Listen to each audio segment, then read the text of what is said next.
Welcome to the Drum Set Therapy Podcast. My name is Stefano Ashbridge, and this is a show about the challenges that come with playing the drums and what you can do about them so you enjoy your drumming journey. Visit drumlessonsinla.com for online and in-person drum coaching. Let's talk about some general tips for doing a sound check before a show. The point of the sound check is for the musicians to work with the sound engineer to make sure the show sounds as good as it can for the audience and that the musicians can clearly hear themselves and anyone else they need to hear for their performance.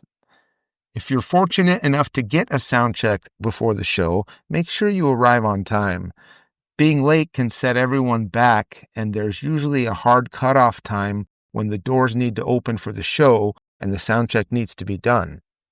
Bands are usually sound checked from last to first, so if things are running late, a lot of times the first band won't get a sound check, and the musicians won't know until after the first song if they can hear themselves, and the sound engineer will be mixing their sound during the first song, so it might not sound so good from the start. When you get to the sound check, introduce yourself to the sound engineer, find out their name, and use it when addressing them. They have the control of the band's sound for the night, so don't act like a jerk. I usually arrive early and assemble my drums off stage so that when I am called for, I can quickly put my drums together so the sound engineer can put the microphones to the drums to get ready. When the engineer is placing the drums on your drum set, please refrain from striking your drums. I once saw an engineer try to place the microphone on the bass drum, and the drummer whacked the bass drum with the engineer's ear right next to the bass drum. Ouch.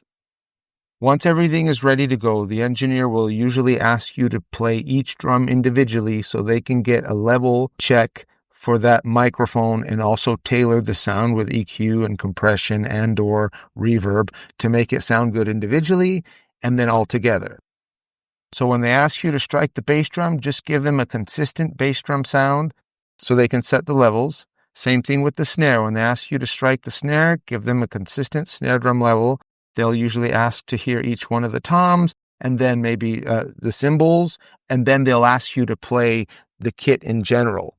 I like to play them a beat that involves all the parts of the drums so they can hear how those sound consistently as they tailor the sound.